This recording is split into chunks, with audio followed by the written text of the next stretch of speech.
Wait, why is that little boy screaming in the rain? And why are police just driving right past him? When a crying boy waves down a group of old bikers on a dark highway, they learn his sister was taken by men in a rusty van. But the moment they try to save her, badges show up and tell them to leave. Why would officers protect kidnappers? And what's inside that abandoned factory at midnight? Stay with this one, folks, because what these bikers uncover will shake you to your core and remind you what happens when good people refuse to look away. Watch closely. Justice is about to ride. And hit subscribe for more emotional stories like this. We post one every day. Marcus and his older sister were just cutting home from the corner store, huddling under one umbrella, laughing about candy and soggy sneakers. The rain had only just begun to fall, soft at first, tapping the street like fingertips. They were halfway down the block when an old, rusty van crawled up beside them, moving too slow to be harmless. The engine growled. The passenger door slid open. A hand shot out of the dark. Before Marcus could even gasp, fingers wrapped around his sister's arm and yanked her off the sidewalk. She screamed his name, shoes scraping as she disappeared into the shadows of the van. The door slammed, tires screeched, and the taillights blurred into the storm like a nightmare speeding away.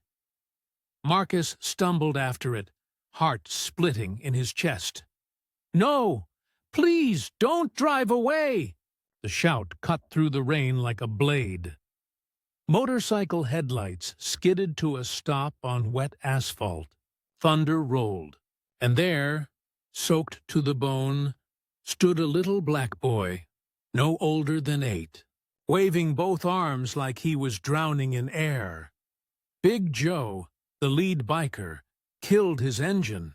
Leather jacket soaked, gray beard dripping, voice deep as gravel. "Kid, you trying to get yourself flattened out here?" The boy sucked in a breath, shaking hard. They took her, my sister.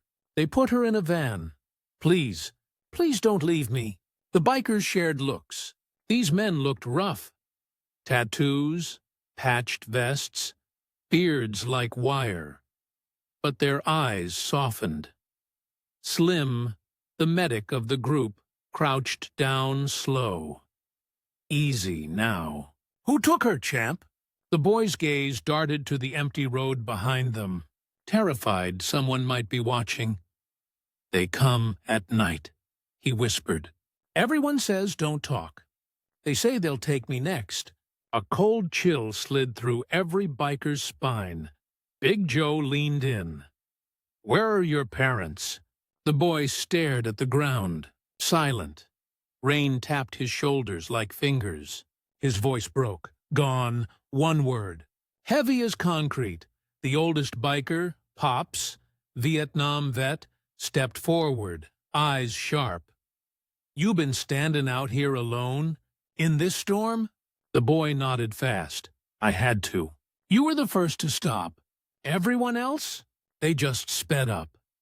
That hit the men like a punch. Engines hummed around them, steam rising. Big Joe set his jaw. "What's your name, son?" "Marcus. And your sister?" "Tasha." Slim swallowed hard. "Where'd they take her?" Marcus pointed past the tree line, toward the dark silhouette of the old textile factory. Windows like hollow eyes, lights flickering inside where no lights should be. A few bikers cursed under their breath. Marcus grabbed Big Joe's vest with shaking hands. "If you don't help, I'll never see her again." Lightning flashed, and the boy's fear showed everything. Big Joe stood tall, voice booming over the storm. "Fellas, helmets on. We're not leaving this kid behind." Engines roared like thunder. Marcus collapsed into Slim's arms. Relief and terror mixed. As they mounted up, Pops muttered under his breath, "Kid shouldn't have been the one begging. That's America's shame." The bikes rolled toward the factory, tires hissing on rain, as a rusty van's headlights flickered in the far distance, slowly, quietly, following. "Slow down, don't let him see us." Marcus's voice cracked as the bikers rolled toward the abandoned textile factory, headlights cut to a dim glow. Rain fell softer now, but the fear hung thicker. Big Joe eased his bike behind a rusted shipping container. Engines clicked as they cooled. Slim helped Marcus off the seat. The kid's sneakers squished in puddles. "All right, champ. Breathe," Slim whispered. "Tell us what happened." Marcus wiped rain and tears with the same trembling hand. "We were walking home from the store. I was carrying the bread. Tasha was carrying soup cans." He looked away, ashamed. This van, rusty, loud, pulled up beside us. 3 men got out.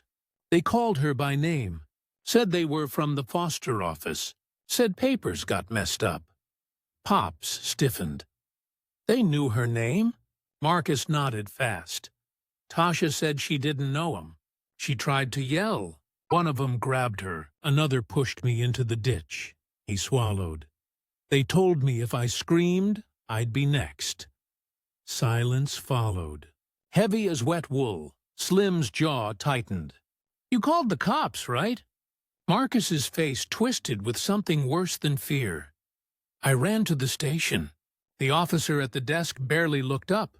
He said they're short-staffed tonight. Told me to go home." Big Joe's temper flared. "Short-staffed?" Marcus shook his head. "I told him they took her." He laughed. Said teenagers, "Run off all the time." The bikers muttered dark curses under their breath. And then Marcus whispered, voice sinking to a tremor. "Oh, he told me he'd write me up for false reporting if I kept talking." Pops stared into the rain. "Boy, they wanted you gone." A shiver crawled down Marcus's spine. He pointed at the building. Its broken windows glowed with flickering yellow. Shadows moved inside like ghosts. "That's where the van went. They only go at night. People around here, they know, but they don't talk." Slim frowned. "Why not?"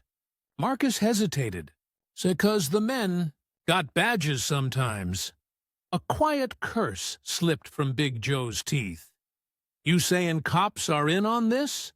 Marcus didn't answer. He just looked away, and that silence answered louder than any words. Thunder rumbled low. From inside the factory, a sound rose. Not machinery, but sobbing. Multiple voices, small ones. The bikers' posture sharpened, predators hearing their cubs cry. Big Joe whispered, "We go quiet. We go fast. Nobody hurts these kids again." Before they moved, Marcus grabbed his sleeve. "There's more." Pops leaned close. "Spit it out, son." Marcus's voice fell to a trembling whisper.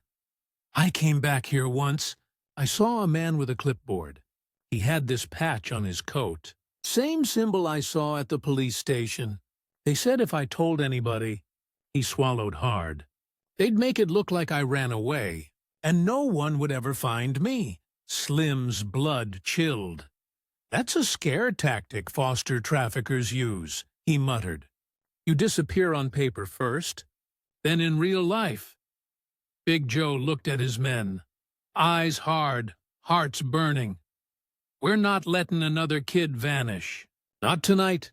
The bikers fanned out, boots splashing quietly. The door's lock was new, too new for a dead factory. Pops examined it.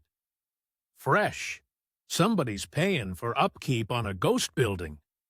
Slim pulled out bolt cutters. One crunch. The lock dropped. Inside. The hallway smelled like bleach and dust. Clipboards on racks. Shoes lined up by size. Toys with tags. Everything organized. Artificial. Wrong. The crying got louder. Big Joe whispered, "This ain't no street snatch.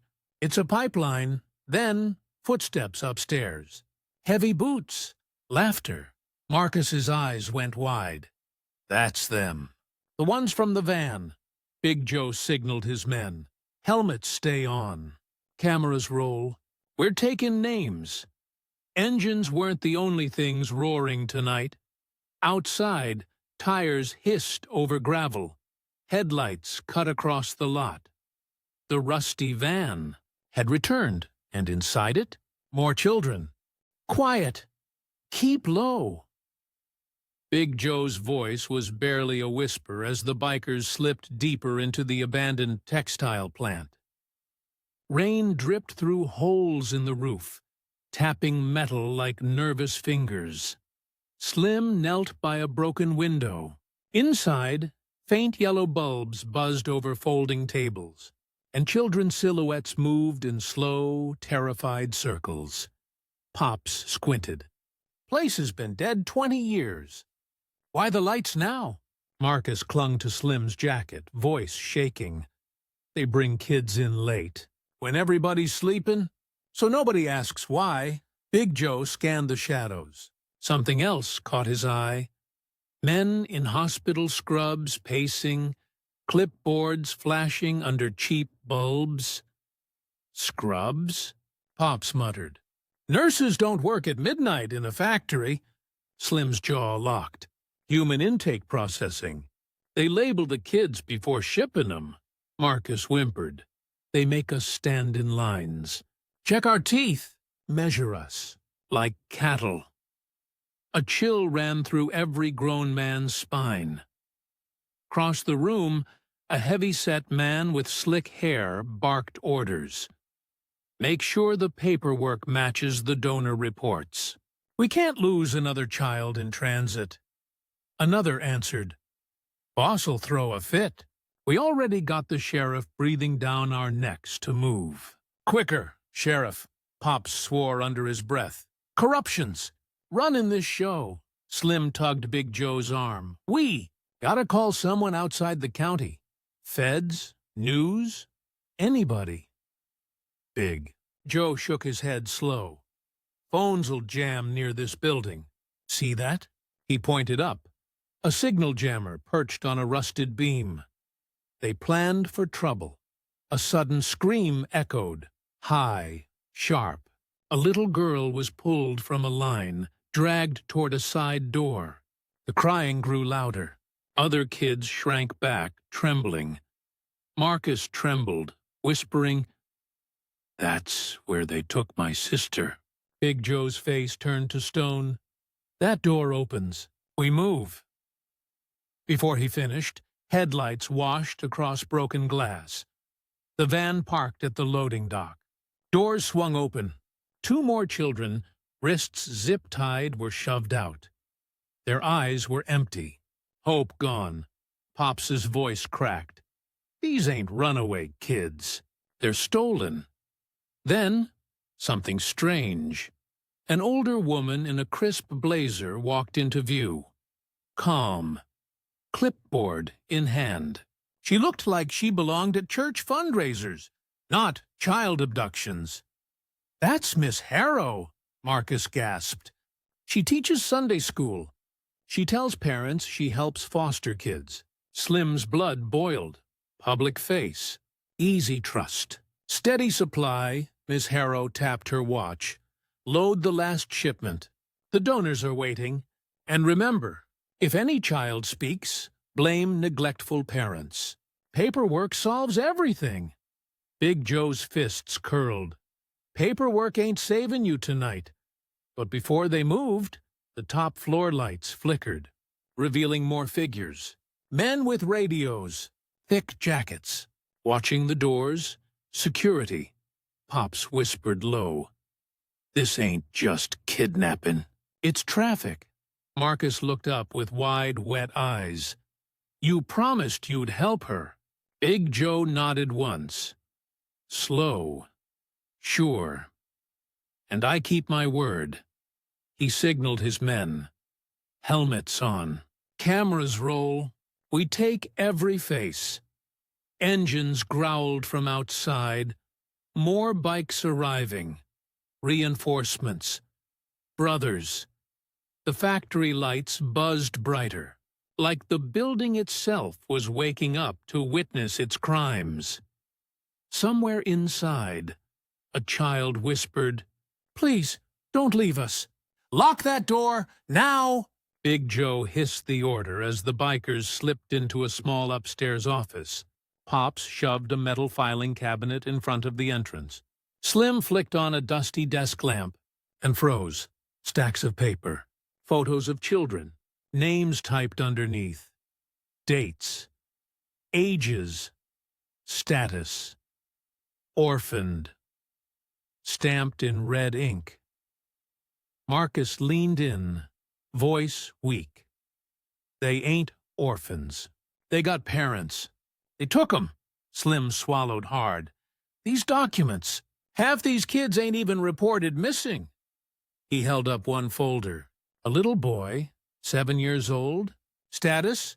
Relocated. Marcus whispered. "That means sold." Pops grabbed a dusty binder labeled Intake Quarterly. Pages thick with data. Dozens of names per month. He traced a finger down the numbers. "Lord, help us. Over 100 kids this year." Slim's voice cracked. "And nobody noticed?" Big Joe replied, cold.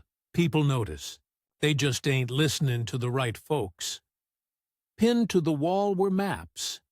Arrows drawn from towns all over the county, leading straight to this building. Every arrow was dated after midnight. Marcus touched a photo. A girl with hair beads like his sister's. "She sat next to me in school. Teacher said she moved." Slim shook his head. "Moved or removed." Next to the maps, envelopes stuffed with cash. Logos stamped with foster agency seals. Pops ripped one open. "This ain't donation money. It's bounty." Big Joe's jaw clenched so hard his beard shook. "They're paid per kid." A folder slid off the desk, spilling dozens more photos. Some kids smiling, some looking scared, some too young to know why the camera clicked. Marcus choked on a sob. "Tasha's name gotta be here. Find her." They searched fast, hands flying, paper whispering like ghosts. Finally, Slim found it. Tasha Green, age 13. Status, pending transfer. Big Joe exhaled slow. She's still here. Marcus's knees buckled with relief. Slim grabbed his shoulders. "Not for long, champ. We move now." Suddenly, voices boomed from down the hall. They breached upstairs. "Find the kid!" Pops snapped the lamp off. Darkness swallowed the room. Heavy boots thundered closer. Big Joe grabbed fistfuls of folders, shoving them into his vest. "These papers are proof. Without 'em, this whole mess gets swept." A loud thud hit the blocked door. The cabinet shook. Voices barked orders. "Kick it again! We need the boy alive." Marcus whimpered. Slim whispered, "They ain't looking to rescue you, son." Big Joe pointed to a rusted service vent in the corner. "Pops, get that open. We're taking the kid and this evidence through the crawl tunnel." Boots slammed the door again. Metal cracked.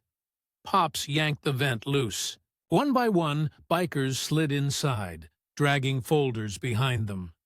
Marcus crawled in last. Just as he did, the door exploded inward. Silhouettes filled the frame. "There! Grab!" Big Joe kicked the cabinet toward them, buying seconds. The vent hatch slammed shut.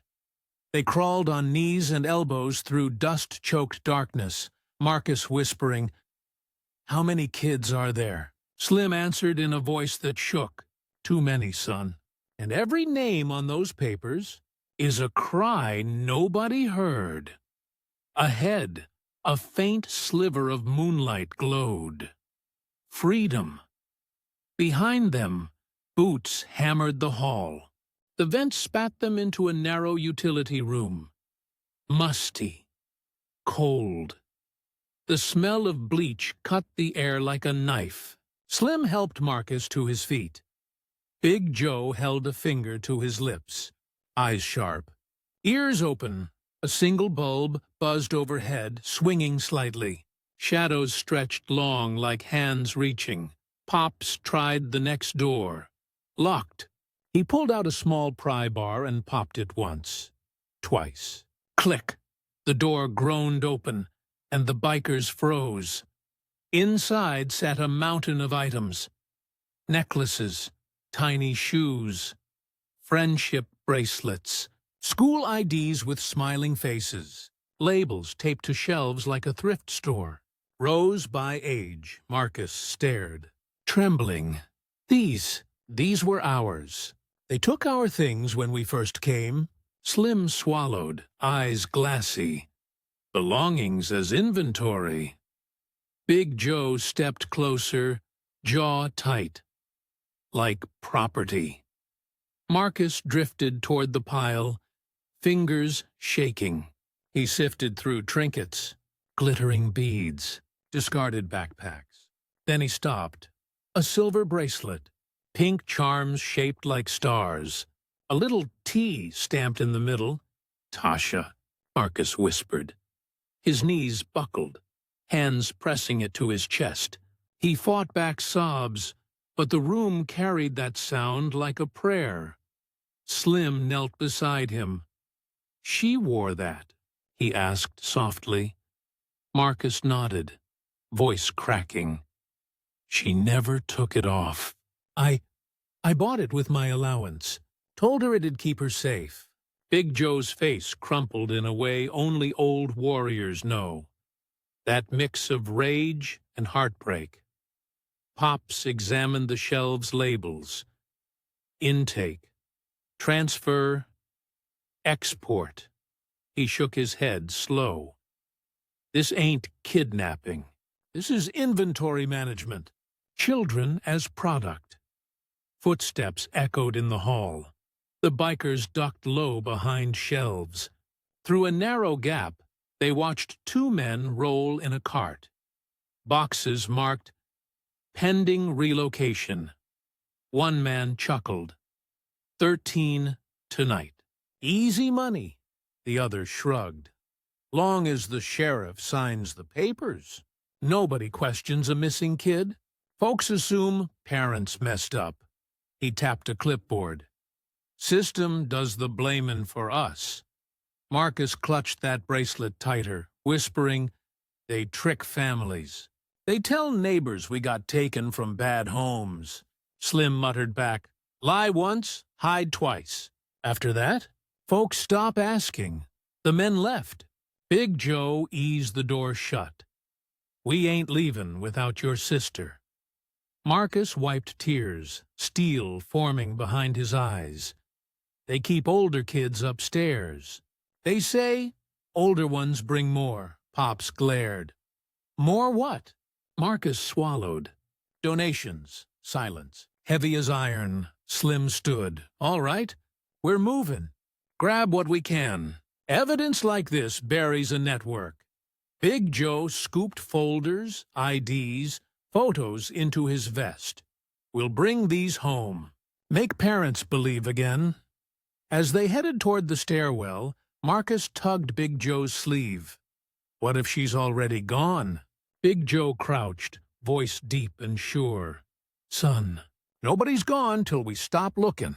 And we ain't stopped." They climbed the creaking stairs, each step a heartbeat. At the landing, a scream shattered the quiet. A girl's voice. Two guards dragging her toward a steel door. Marcus whispered, "Tasha." Big Joe's eyes lit fire. Helmets on, no mercy. Engines weren't roaring now. Hearts were. "Hit the lights! Stay low!" Big Joe hissed the warning just as a pair of headlights swept across the factory floor, slicing through broken glass like a search beam. the rusty van rolled to a stop by the loading dock. Doors swung wide, and there they were. More children, wrists zip-tied, eyes red, clothes torn like they'd been grabbed right out of bed. Slim whispered through clenched teeth, "This ain't slowing down. It's scaling up." Two men hopped out, clipboards tucked under armpits, eyes cold as pennies on tombstones. Behind them, metal cages clanged, stacked like travel kennels. Pops growled, "Cages? Like we're running livestock." Big Joe kept his voice low. "That's how these creeps think." Marcus pressed against Slim's leg, eyes wide, clutching his sister's bracelet tight enough to leave marks. Far side of the dock, a black SUV slid into place. Cleaner, newer, tinted windows. From it stepped a man in a tailored coat, calm, crisp, smiling. "That ain't no street thug," Pops muttered. The man shook hands with the van driver. Money changed palms, thick envelopes. He glanced over the children, nodding like approving cattle stock.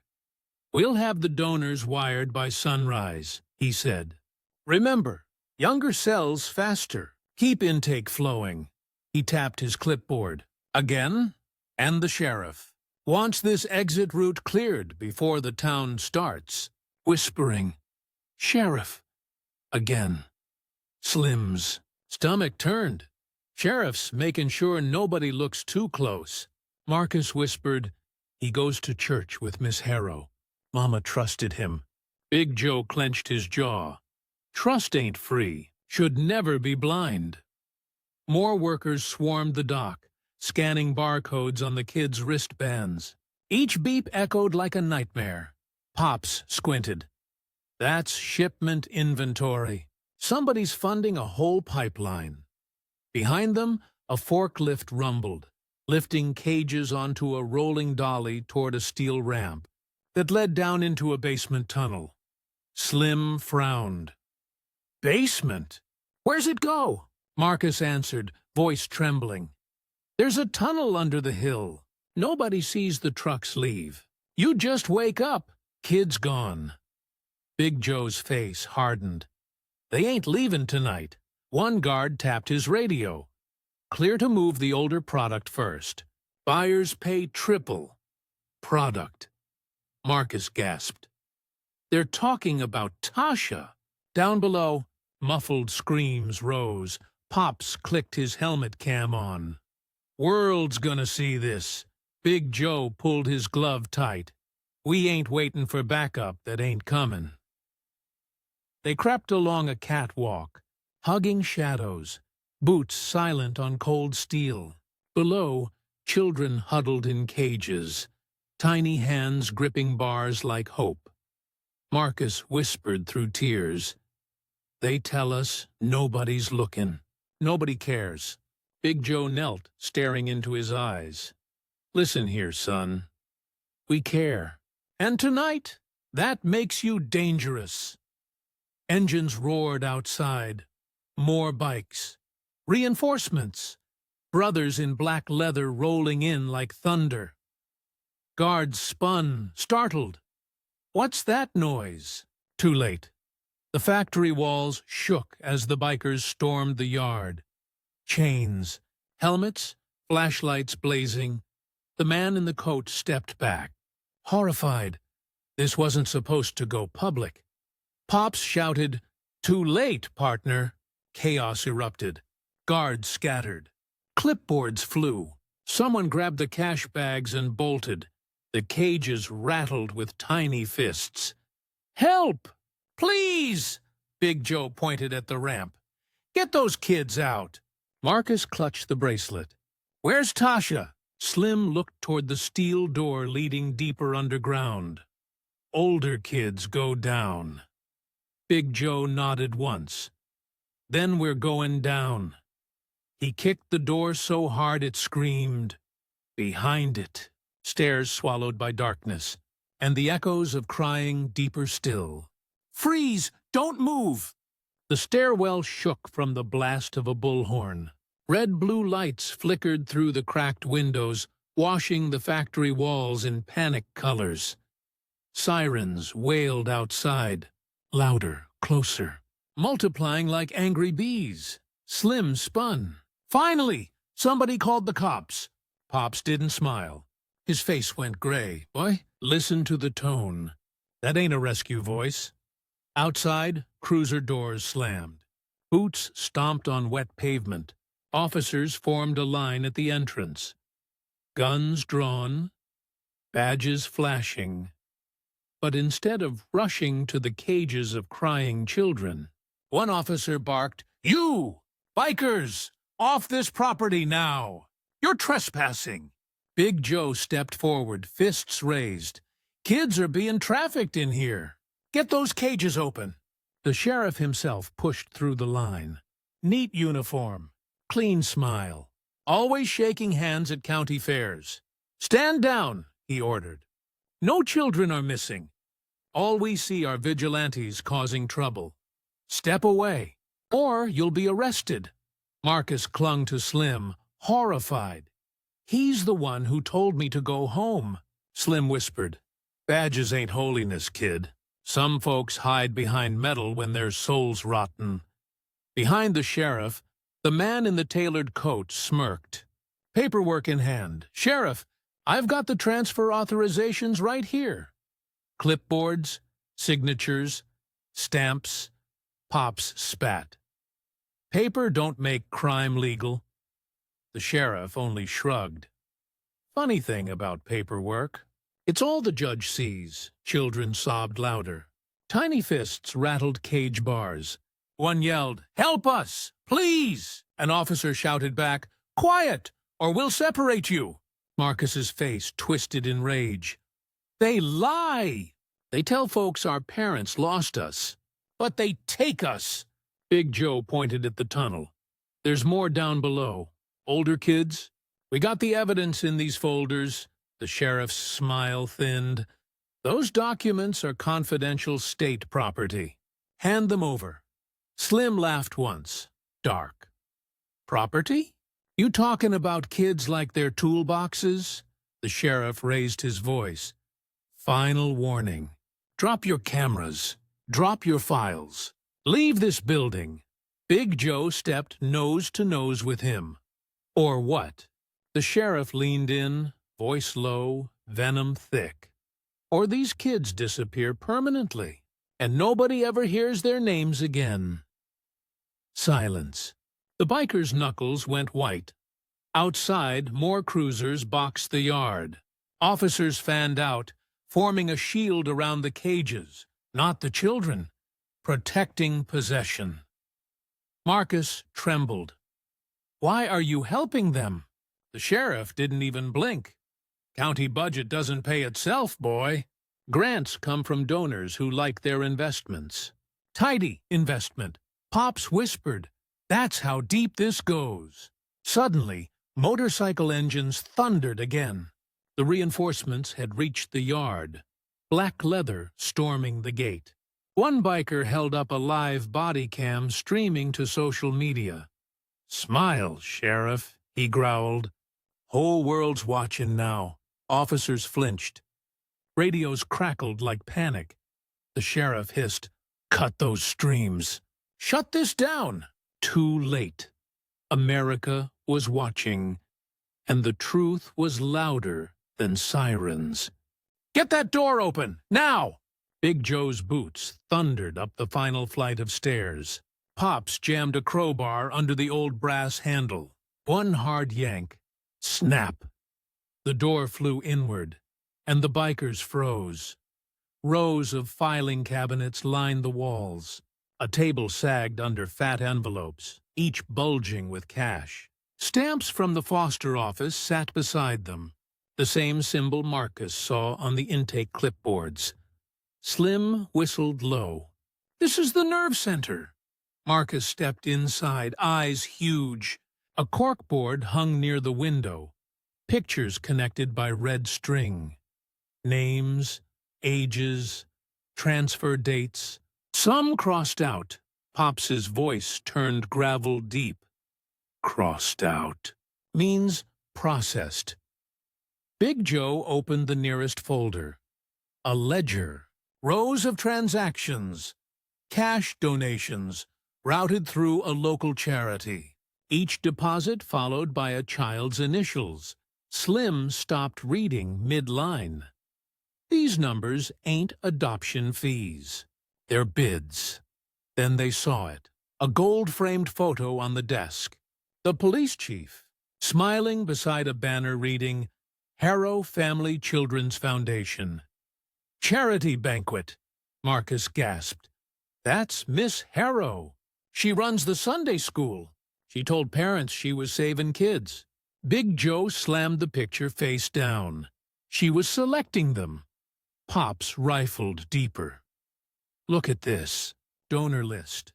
Council members, business owners, judge's nephew, all feeding the machine. Slim's hands shook. This ain't local crime. It's municipal commerce. Thunder cracked outside. Sirens still screamed through the broken glass. Radios cackled below. The sheriff's voice echoed from the stairs. Nobody up there touches my files. Big Joe turned to Marcus. You ready to see just how deep this hole goes? Marcus sniffed, holding the bracelet tight. If it saves Tasha. Yeah. They opened the top drawer. Inside, sealed folders labeled Sheriff's Cut. Police Union Gifts. County Grants. Falsified. Pops swore under his breath. They funneled foster funds, then sold the excess inventory. Slim pointed at a blueprint pinned to the wall. There's another tunnel, under the old courthouse. They move kids during hearing days. Nobody checks twice. Marcus whispered, Justice helps the kidnappers.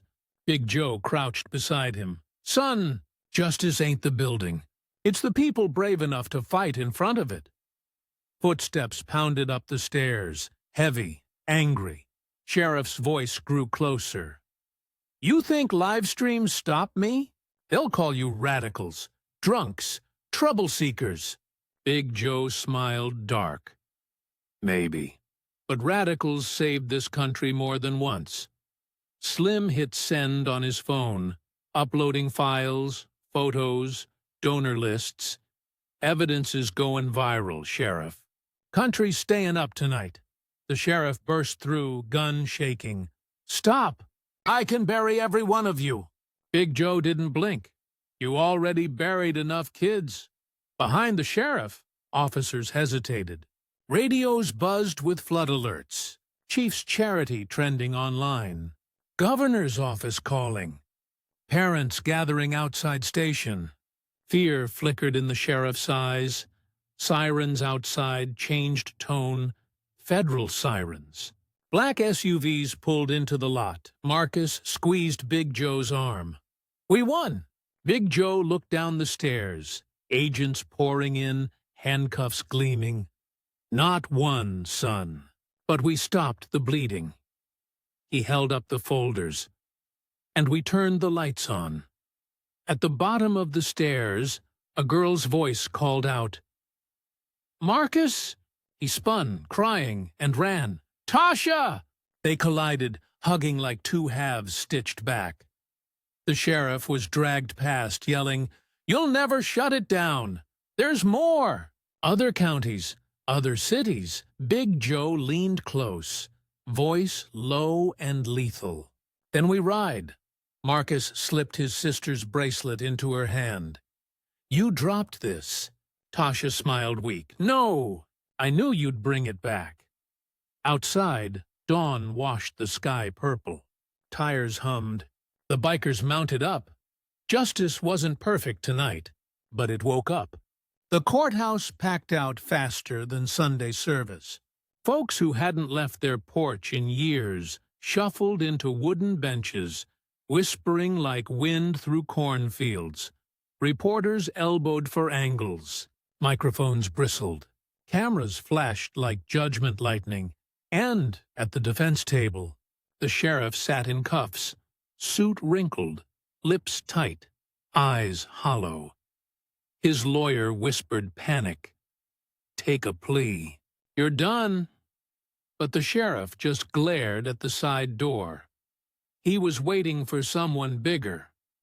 Big Joe leaned near Marcus in the gallery. "Watch close, son. Corruption always expects company." The judge rapped his gavel. "We have multiple charges: trafficking, falsified foster documentation, bribery." The list continues. Gasps cracked across the room like popcorn. Then the door creaked. The police chief's wife, Mrs. Harrow, was escorted in, wrists bound, pearls trembling against her neck. Parents hissed. One mother broke down crying so hard she had to be helped out. Slim whispered, "Snake finally shed her skin." Mrs. Harrow refused to lift her eyes. The prosecutor approached the bench. "Your Honor, federal investigators have found 7 connected facilities across state lines." The room erupted. 7. Marcus gripped his sister's hand so tight, her knuckles whitened. "We almost got sent to another," she whispered. Big Joe swallowed hard. "That's why we ride miles, not blocks." The judge slammed order back into the room. "These crimes target the vulnerable. They feed off silence. But tonight, silence broke." He pointed his gavel like a hammer.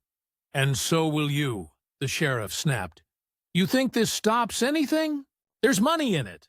Demand. Government's swamped. Kids slip through. We just—" Big Joe stood. "You just sold children like cattle." Every head turned. The judge didn't stop him. The sheriff's voice turned cold. "I'll be out. Appeals. Favors. People. Protect me." Mrs. Harrow stiffened as her own lawyer whispered something into her ear. Her face drained. "Your Honor," she croaked. "I'd like to testify." The sheriff's head jerked. "No, no, don't you—" But she rose. "My husband's charity wasn't charity. It was quota. He told me if I helped, society would be cleaner. He said poor kids had no futures. The courtroom boiled. The sheriff lunged, screaming profanity until officers wrestled him to the floor, shackles clanking like chains of history. The judge's voice thundered. "Life. Without parole." A shocked hush fell. Then applause broke. Soft at first, then louder, and suddenly the room vibrated. Marcus cried quietly. Big Joe rested a giant hand on his shoulder. "We didn't save the world, but we saved yours." Outside, bikers lined the street, engines idling low like a heartbeat. Parents held missing child flyers and hugged each other with relief. Reporters crowded Big Joe. "What will you do now?" He smirked under his beard. "Check the next town's factory." Tasha tugged Marcus's jacket. "Can we go home now?" Marcus nodded. "Yeah, but someday." He looked at the line of leather vests, roaring engines, determined eyes. "I want to ride with them." Engines roared, tires turned, because evil doesn't sleep, and tonight neither would justice.